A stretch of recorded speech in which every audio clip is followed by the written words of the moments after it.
Good morning, good afternoon, good evening, and welcome to this ORF book discussion with a very special guest and his new publication, Because India Comes First.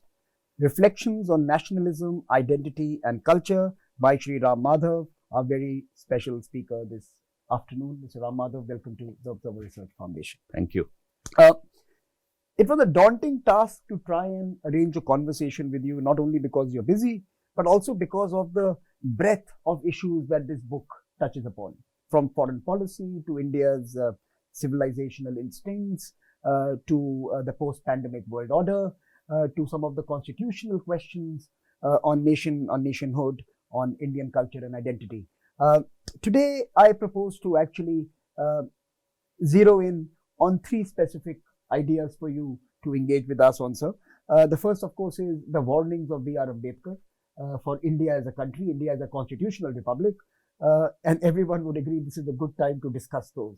We have seen democracies have been struggling around the world, from the daily rioting in the west coast of America to the insurrection at Capitol Hill in the beginning of January, to the very, very disturbing images out of New Delhi on January 26th. Democracies have to find a new mojo. They have to find a new formula to respond to the new times that we live in, fueled by technology, fueled by the urge for instant gratification of political aspirations and needs, and of course, a public sphere that certainly is far more divisive than ever before. So, welcome to ORF, Mr. Ram Madhav, and let me first ask you, why this book? And why is it relevant today in 2021 as we sit in New Delhi? Thank you, Samirji. Thanks for inviting me for this book discussion. The title of the book has one word in the beginning. Normally, books are titled like India Comes First. But here we use the word because. The reason why I opted for this title was precisely the situation that you were describing a little while ago. When certain challenges like the ones that we are facing come in front of us, come before us, what should be our approach? I discussed that in this book through various of my essays, mostly focusing on last 5-6 years of Prime Minister Modi's governance, the kind of important decisions that he took. While taking those decisions, what was the bedrock on which those decisions or those policies were made or built was not because it suits our government or our party or our ideology, but because for us, the nation comes first. Now, you have referred to Dr. Ambedkar. He gave a very significant speech to the Constituent Assembly upon the conclusion of the drafting of our constitution on the last but one day, on the 25th November. In that speech, as you rightly said, he made 3 warnings after completing the making of the constitution. He said one of the important warnings that he made was, look, until now we were under the British rule. We got used to a particular kind of protest, demonstration, or particular way of opposing the colonial rule, the British rule. But now we are independent. We are now making our own constitution based on which we will form our own governments. Hereafter, our methods cannot be the same as those which we deployed against the British. Our methods should be constitutional. Now, when today you look at your democratic setup, your rights, your political rights and other rights, you must always remember that nation and constitution should be paramount for you. You should only adopt constitutional methods. Since you referred to whether the incidents on 6th January in Capitol Hill, on the Capitol Hill in Washington DC, or 26th January in New Delhi, both incidents betray a particular type of anarchy, a particular type of attitude that I just don't care about constitutional methods. So I think you've raised an important point.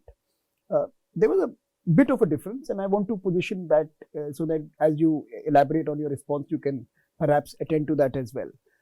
In the US, the ones who were protesting or insurrecting, whichever way you want to describe it, on Capitol Hill, were those who had lost an election and believed that the election results were unfair to their candidate and to their own political belief systems, etc., etc. Could have been manipulated, could be fake news. I'm not going into the extraneous circumstances, but here was a bunch of people who truly believed that their political future had been hijacked by a system that was inimical to them.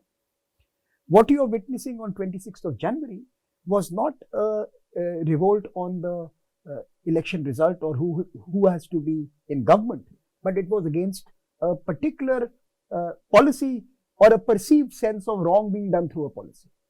Now, how do you manage a governance in this frame where from the time you are elected to any decisions that you take, you have a rather loud non-majority who will always have the ability to use various means of mobilization and question you? Dr. Ambedkar could never have foreseen this. No, precisely, that's precisely what I am hinting at. See, democracies in the course of their journey while they were progressing had encountered different kinds of situations. See, democracy first took birth in Greek cities. Greek city-states were the origin of democracy. But what was the first democratic system? Where 21,000 educated people got together in a big stadium to declare Socrates as a traitor. And he was offered the option of either killing himself or he would be, hanged. So he finally consumed poison to kill himself. So from there, we traveled a long distance. We created balancing institutions so that democracies do not become majoritarian. But today, the kind of challenge that democracies are facing, whether it is in America or in India, the challenge is identical. Why I am saying is, it's not just about 6th January insurrection. Even before that, if you look at the Black Lives Matter movement, a movement for a very genuine cause. But the entry of organizations like Antifa turned it into a very violent kind of movement. The whole character of the movement was transformed and a lot of violence happened. And I heard, in fact, you were referring to it, the violence is continuing even to this day.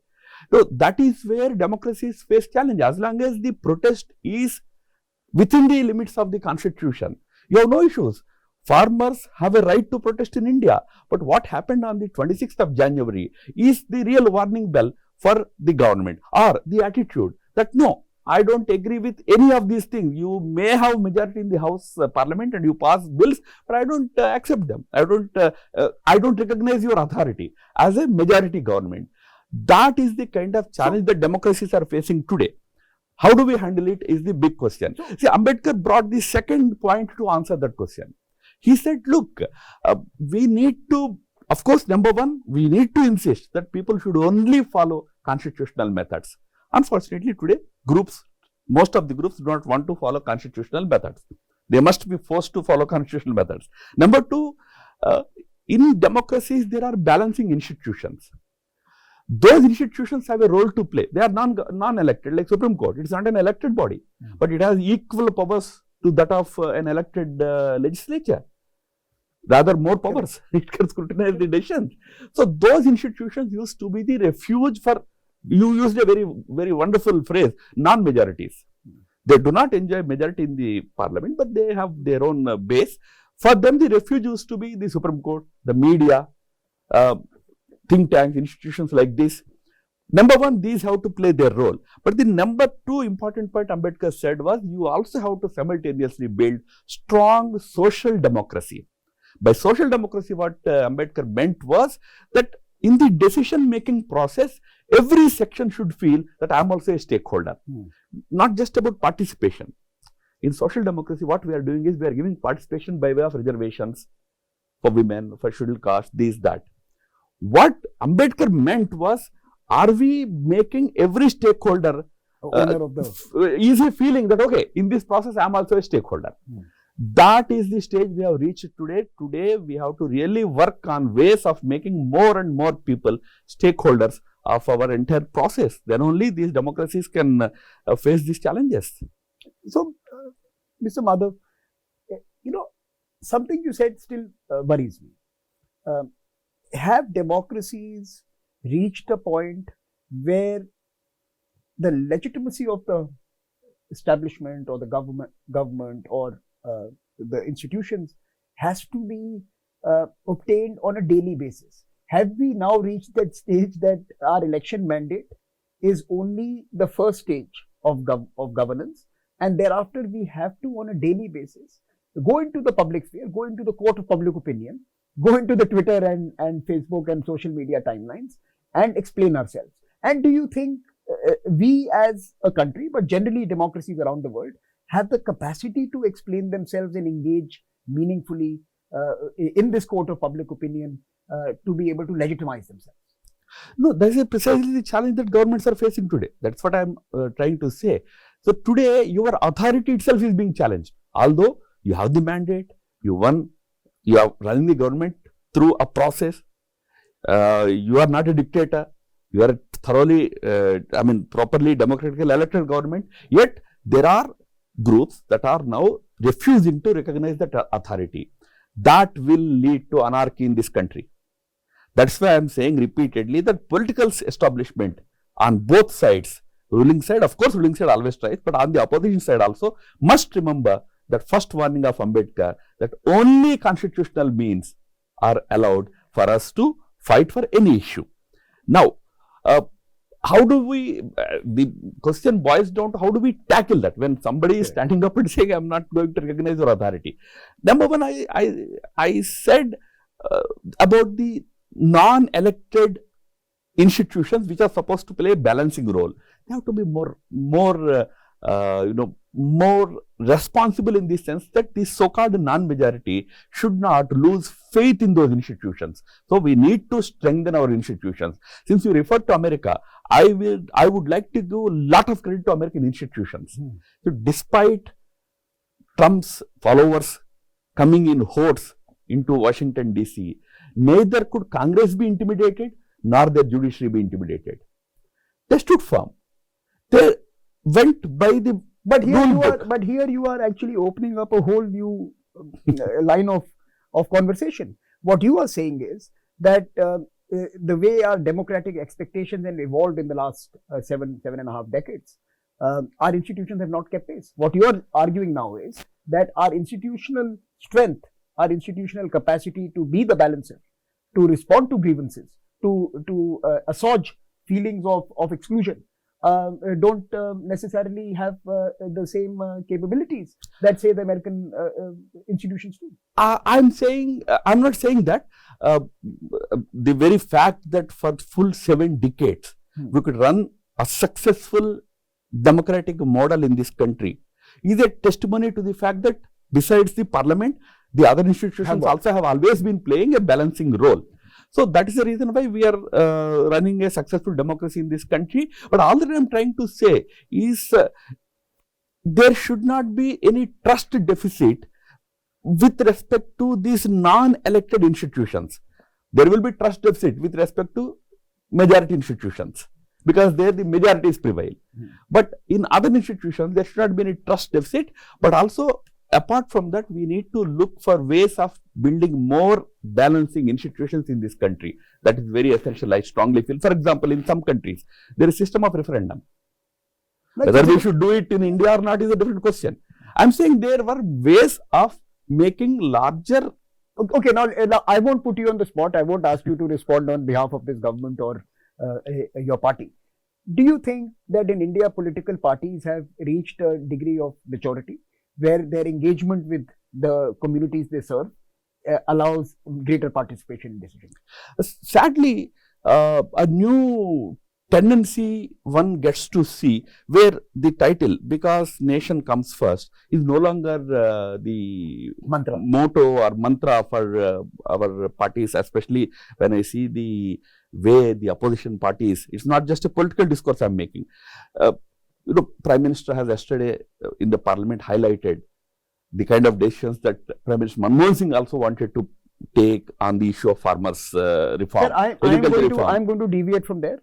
because I remember the words of the late Arun Jaitley ji, and his role as an opposition leader, and his role on opposing everything the government was doing. So I'm not going to go into the political question here, but I would take your answer as that our political parties need to evolve. Definitely. We need to keep, one simple thing I raise here. Since we are talking about farmers' protests, we are insisting upon MSP, as if MSP is the only panacea for all the ills of. What is MSP? Minimum support price. If you are an industrialist, will you go for MSP or will you go for maximum profit? Why are political parties not coming together to discuss about giving maximum profit to the farmers?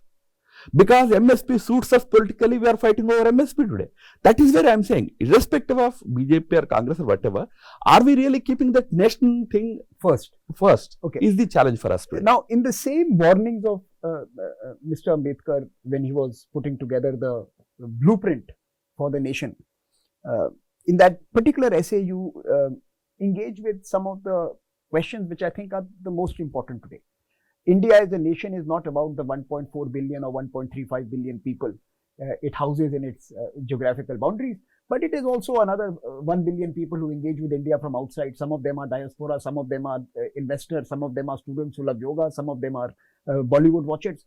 How do you engage with this new quasi-citizens who have expectations from you, who demand answers from you, who want certain performance from you? We see that we are responding quite aggressively to external messaging. I'm not again going on to the merits of the matter. I'm saying it is now going to be an increasingly common phenomenon. The world will be part of your internal debate. Absolutely. There is nothing called internal anymore. Absolutely. Now, how do you respond to this perpetual presence of external voices which are now going to be participating in what was earlier internal conversation? So we must first of all acknowledge this very important fact that you are underscoring, that we are no longer living in any multipolar world alone. Multipolar world means number of countries rising or number of groups of countries rising as poles. We are living in a heteropolar world. In this heteropolar world, besides the governments, apart from the governments, you have MNC, you have, Facebook itself is a big tech giant, which has enormous power over people. Correct. Religious groups, terrorist organizations, and I would go to the extent of saying even lone wolves. Correct. One Greta Thunberg can challenge you. Correct. You means challenge the governments. See, this is the kind of world we are now facing.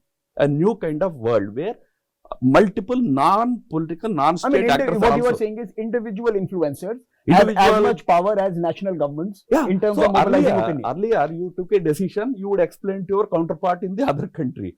It's not going to be enough today. You have to also explain it to... you have to present it in such a way that those others also would be able to appreciate you. It puts a lot of pressure on our, especially diplomatic establishment. So our skills have to increase. I always say that within the country, if somebody challenges me and suppose Kashmir, I will fight it out. I will argue with him. I will say that you are wrong and I am right. But when it is about explaining to somebody outside, it's not about fighting. It is about reaching him out. It is about convincing him. So if somebody there is challenging you, you have to react to it differently. But sometimes we are not very tuned to that kind of an environment. We then react to the way we react to our domestic political opponents.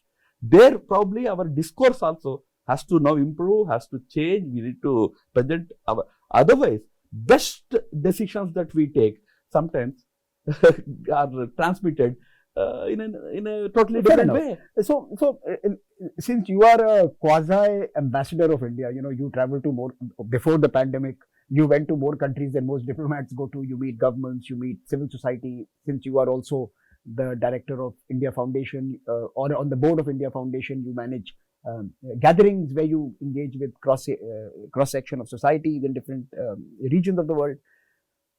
They must be asking you that you people fight a lot. I mean, if someone was watching an Indian Twitter timeline, they will see these people are always fighting. These people don't agree on anything. They don't agree on food, they don't agree on road, they don't agree on airport, they don't agree on air. Yet they claim to be democratic.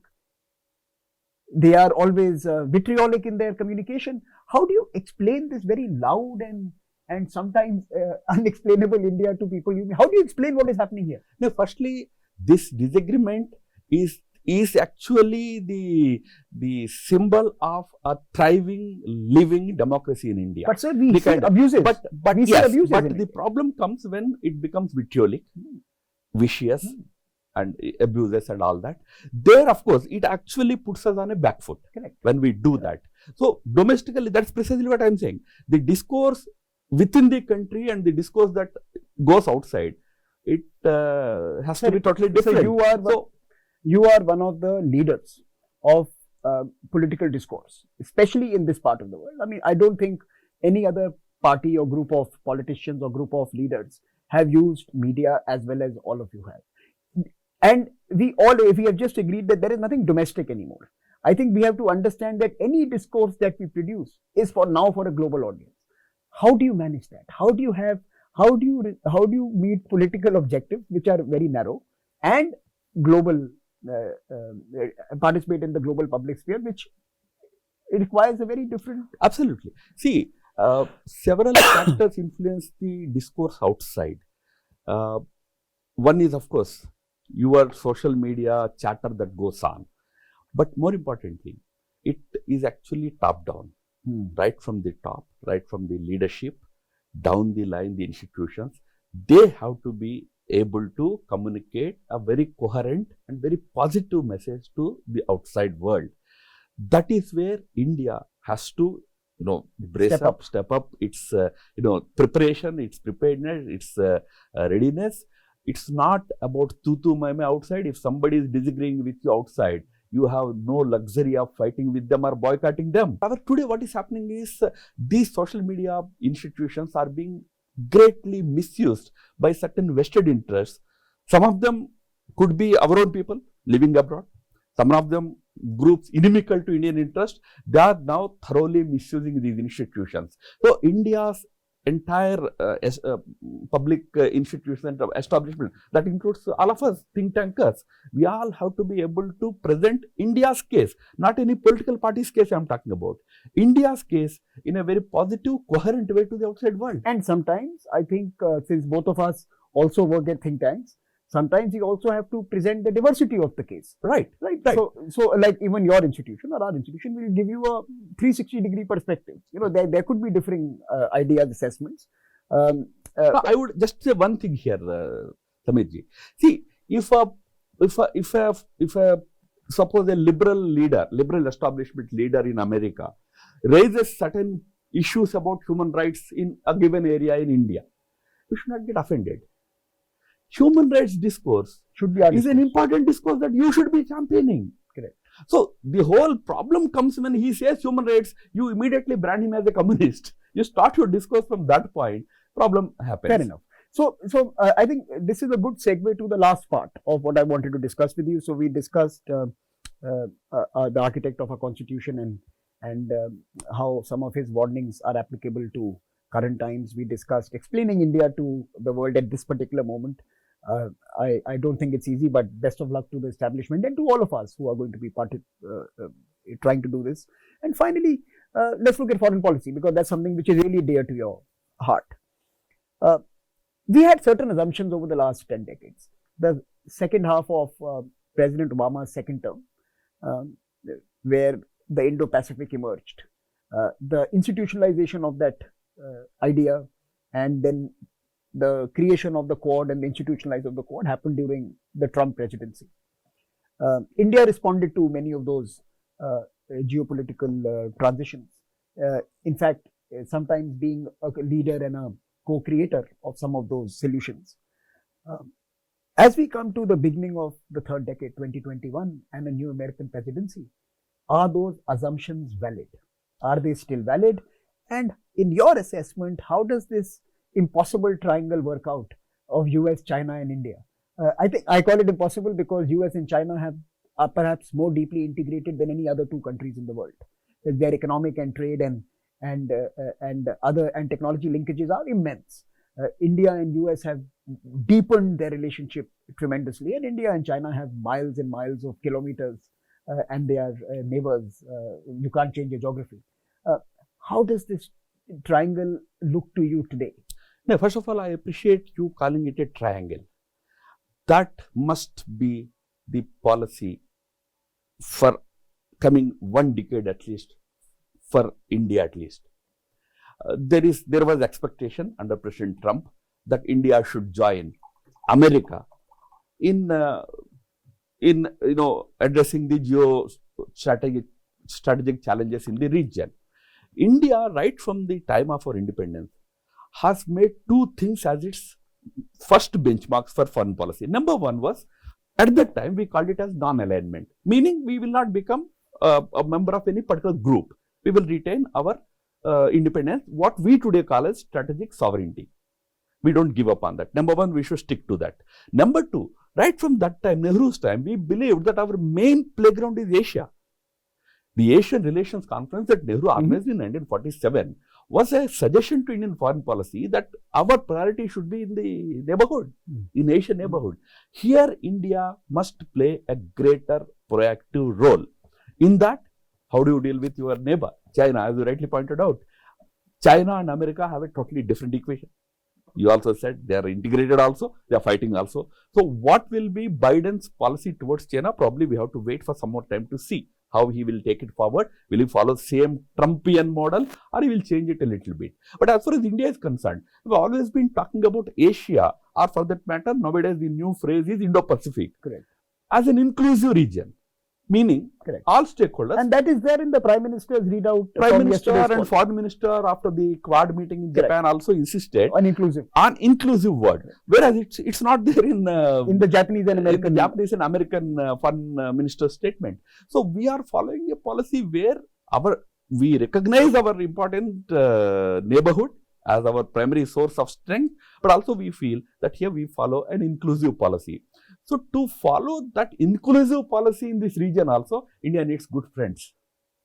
Those friends India has to mobilize in the Asian or Indo-Pacific neighborhood so that China's rise will remain peaceful.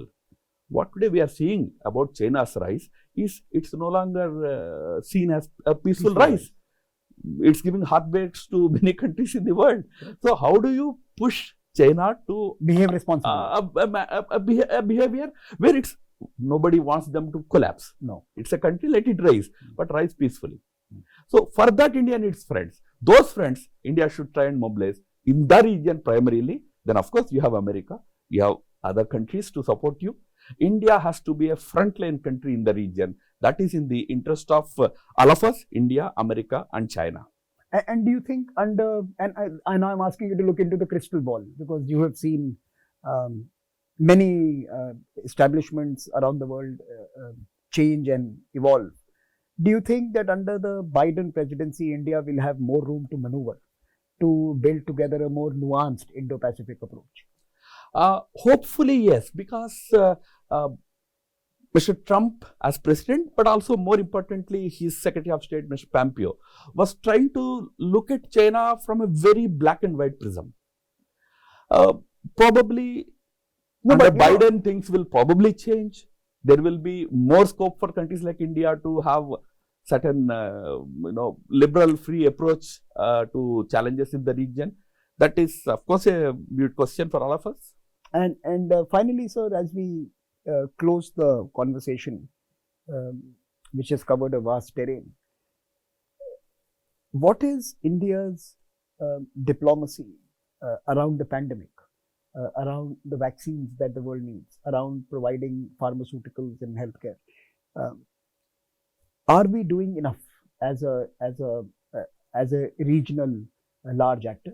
Have we, in your assessment, shown a new model of partnership? And is this something that should be done more aggressively in the days ahead as the world tries to respond to the pandemic and come out?